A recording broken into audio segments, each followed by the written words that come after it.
Congolais. Un peuple sans armes, inoffensif, qui fait une marche pacifique après avoir fait 3 jours de révolte. Ils disent qu'aujourd'hui, ça sera une marche pacifique. Vous tirez 10 morts, 18 blessés, et qui tire? Le militaire de Tshisekedi? Vous êtes sérieux ou bien vous nous faites rêver? Vous tirez 10 morts, 18 blessés, et qui tire? Le militaire de Tshisekedi? Vous êtes sérieux ou bien vous nous faites rêver? Naoto Nakaka, Tshisekedi nous a déçus. En tout cas, je n'ai plus confiance en Tshisekedi.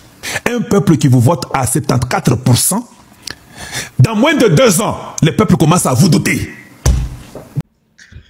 Bonjour Bandeko, est-ce que vous savez que Tshisekedi akutanaki na Boulos tango aza na New York pour na kosenga audience na Donald Trump?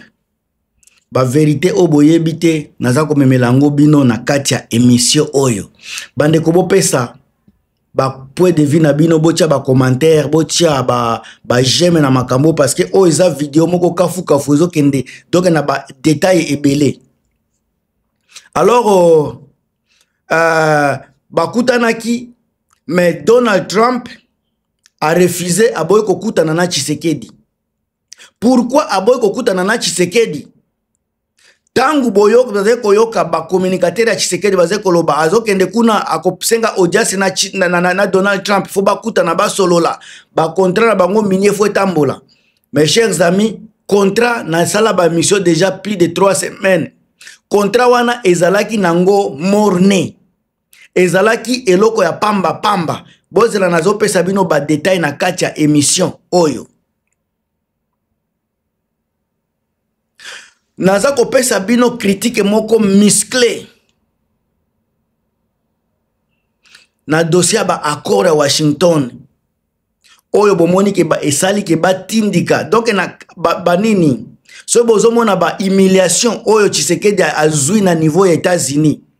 Ba sale vide, ba sabotage, waneza sabotage diplomatique oyo ti kozwa na niveau États-Unis. Yango bomoni isolement wana ezoko senga asenga audience pa ya Trump ya boy audience wana. Boulos ABC non tu dois partir. Place na yoza susu awate. Alors naza ko memela bino ba réalité, yango ba réalité bozo ngo esprit ya bien, bato ebele ba journaliste na biso ya Congo o bo senga ka matière nanga na ko nazo pesa bino matière awa bino bokende ko sala ba débat na ba chaîne ya Congo, matière nango naza ko pesa bino bokende ko détailler na marque na bino. Bato ebele baze ko yeba te ke ba bengani Tshisekedi na États-Unis. Mais naza ko pesa bino tokene nanu na oyo makambo na simplicité na lobnazo na simplicité. Alors bomoni Tshisekedi s'affiché na Washington nini na Donald Trump na makambo ya ba administration na bango pona discours officiel o baze ko solo la makambo ba partenaire stratégique, makambo ya stratégie ya sécurité, économie, lutte contre la biloko wana nyoso eza nango makambo mususu parce que tangu baza ko présenter comme victoire diplomatique baza ko sala ngoneti virage moko bazo kene na ouest après ba ania influence ya ba Russie na ba Chinois na Congo. Mais aujourd'hui ba accord wana ya Washington naza ko benga ngo ba morne. Aucun investissement majeur américain n'a décollé, aucun. Bola kisanga moko, aucun. Aucune réforme promise sous la supervision américaine n'a abouti. Et la coopération sécuritaire annoncée n'a jamais dépassé quelques séminaires et promesses creuses. Il n'y a rien. Alors, cet échec révèle plusieurs faiblesses. Il y a Tshisekedi. Et l'autre, il y a Liboso. Ils ont naïveté diplomatique à Tshisekedi. Très naïve. Diplomatie moko ya bandi ya bana mike. Diplomatie ya ba amateur. Nde oyo Tshisekedi azanango très naïve. Tshisekedi a cru que la Maison Blanche allait s'engager fortement au Congo lorsque Washington ne voit que Kinshasa comme un pion secondaire dans le jeu géopolitique face à Chine ou bien à Moscou. Et c'est là comme ok. Mais na Congo ne tozolo beloko ya makasi tozana ba minere za na bamboke belé. Bamboke belé za na ba stabilité, za na ba organisation, za na ba réforme ya solo. Résultat bozomona, Tshisekedi a offert des gages, des promesses minières, ouvertures économiques, mais sans rien obtenir de concret à retour. Est-ce que ça qui est garanti nini? Et l'autre côté, yango boyoki nanga tango aza koloba, Tshisekedi aza meme na minete, aza neloko ko offrir ba américain te. Nanga lobi yango a connaissance des causes, asali émission na CNN, aza kolobango a connaissance des causes et puis elle dit il s'affout na contrat à Washington parce que Tshisekedi il est illégitime. Est-ce que boza koyoka to boza koyoka semblant? Et loko mususu eza ba mensonge politique à l'usage interne. Tshisekedi aza kokosa batu soki akeye libanda soki azongi baza koya na ba sentiment ya mensonge baza koya na ba politique ya kokosa ka toujours politique ozala ko dater pendant ba politique ya 30 ans passé yango nde baza ko travailler nango mais comme population na biso pe baza na mentalité ya 30 ans passé baza ko tomber na ba piège ya Tshisekedi wana ya ba lokuta. En RDC, le pouvoir avait présenté les accords comme une garantie de stabilité et de soutien occidental. Yango ne bazalaki nango. Ba américain ba ko salisa biso, ba koya, baza koya ba pesi M23 48 heures. Ba o bazale ko ba pesi M23 48 heures. Baza wapi? Bo banda pe ko lamusa bango, bo banda pe ko tuna bango, ba 48 heures ango ekomi wapi? Bo tuna ka pe bango ba akoro ango esuki wapi? Parce que batwana baza incapable koya ko lobela makambo ba akoro wana. Lelo ba komi kaka kamere mais ba réalité diplomatique, ba réalité politique ezelo ko mususu.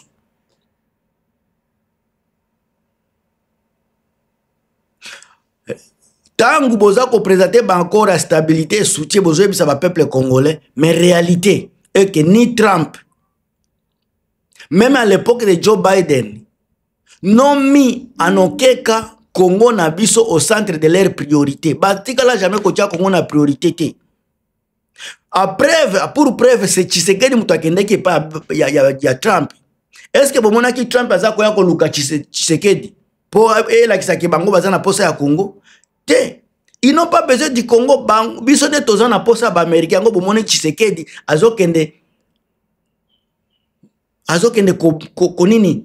Ko beg, azako supplier ba américain. Mais les américains n'avaient pas besoin de Tshisekedi. C'est Tshisekedi qui a besoin des américains. Yango bozomona bazako tulisa lokola mwana mukeli banda. Ba illusion vendue au peuple congolais pour yeka kapona ko légitimité, pona ko légitimer pouvoir na ye oser opinion na communauté internationale. Il faut ya kokosa ba illusion kaka illusionniste. Ndambisa kibino ke mama wana soki wangler. Nabite so bazwaki wapi bazuka mutu po aza pembe po aza na mama soki azana ba trait ya ba mindele ba tient na pouvoir aye ko koma ministre affaires étrangères asala wapi capacité nini yaza nango kende ko défendre cause ya Congo pays munene lokola Congo lelo bozomona ba vérité to naze koloba ba makambo na bimisa pona faiblesse ya Tshisekedi bozomona lelo Tshisekedi akomi na niveau nini sika isolement stratégique. Botala na tango aza na New York.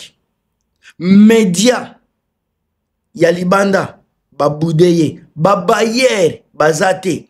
Bato lobbying wana tozolo bato tanso bato baza pour Tshisekedi congressmen bazate.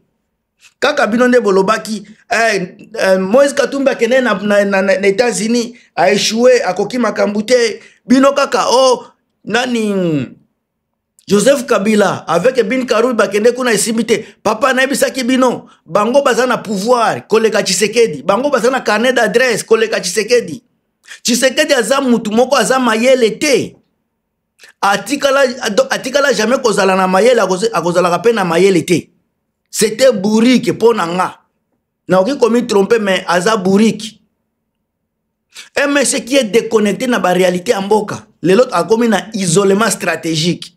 Après la rupture tactique, il y a dit le wana. nasalaki video ya makambo ya badila Tshisekedi soki bokenda ba playlist nanga bokuta esika nini naza ko détailler échec ya dila Tshisekedi et puis debisaki bino ke akozala isolé diplomatie le plan international akozala isolé lelo bozomona ba fruit bozomona ba video na salaki ezako lelo ezako kokisama c'est comme si je prophétisais lelo bozomona ba réalité.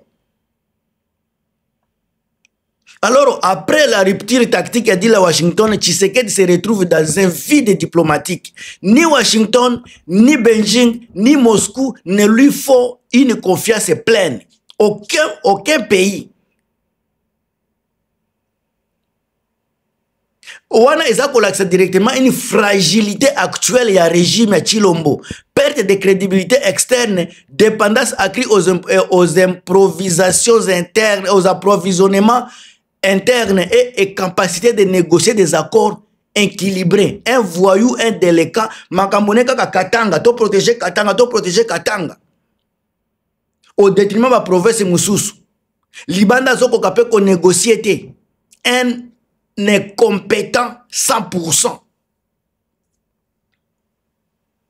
Donc, le sikabozo mona ba conséquences politiques. Échec oyo ezako prouver directement que Tshisekedi n'est pas un stratège mais un improvisateur qui cherche l'image plus que les résultats. Pour naye image na ende ezako il travaille sur son image au lieu de travailler sur les résultats. Pour naye tout peut s'écrouler tant que image na ye kozala ke donc mkwatombolo fachi beto c'est tout ce qu'il veut, c'est tout ce qu'il cherche. Donc Washington, après avoir testé Tshisekedi, il a simplement laissé tomber, confirmant que sa diplomatie est consommable et non respectée.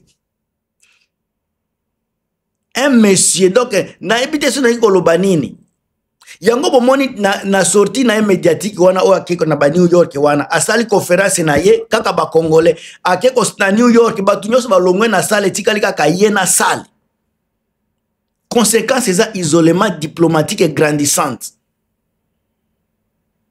L'échec de deal à Washington a privé Tshisekedi d'un allié fort en Occident. Les États-Unis ne le considèrent plus comme un partenaire fiable. Les autres grandes puissances, même Chine et Russie, même certains pays africains et européens, le voient comme un dirigeant fragile et imprévisible. Résultat, il ne bénéficie d'aucun soutien stratégique solide, seulement des promesses diplomatiques polies. Tshisekedi a terni l'image sur la scène internationale. Une salle quasiment vide à New York lors des discours, de son discours qui n'est pas seulement un hasard logistique, mais pour le Babiso, c'est un signe de désintérêt de la communauté internationale. Les grandes chancelleries savent que Tshisekedi est affaibli intérieurement. Et Bazako considère qu'il n'a pas tenu des engagements de paix à l'Est, de bonne gouvernance et des activités économiques. Donc, il ne juge pas utile de venir écouter un discours sans poids réel. Anaza ko yebisa bino makambu oyo ba opposa ba ko lobela bino te bato Tshisekedi ba ko lobela bino te. Conséquence directe à la diplomatie en Bozomona. Depuis son arrivée au pouvoir, Tshisekedi a mis sur des photos avec Trump, Macron, Batunios, mais sans un résultat concret derrière la photo. Il y a une image, on dirait musicien Mokoboy. Les pays étrangers ont ignoré les promesses de partenariat stratégique sont vues comme des creuses, et l'autre côté, même des grands dossiers comme M23, il paraît seul et impuissant.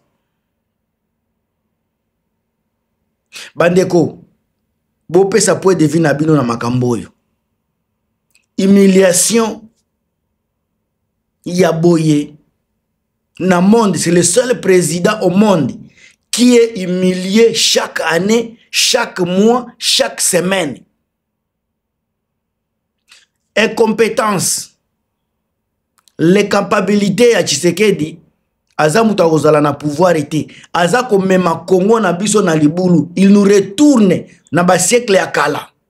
pendant que ba pays musu baza ko sala moyen so ba kende liboso ba développer, lui ne fait que creuser des trous avec 17 milliards ya nyongolelo. Peuple ni naza ko se retrouver na bambongo wana. Eza à part ki moyibi na bango. Un voleur tout fait à la tête du pays. Tshisekedi Tshilombo.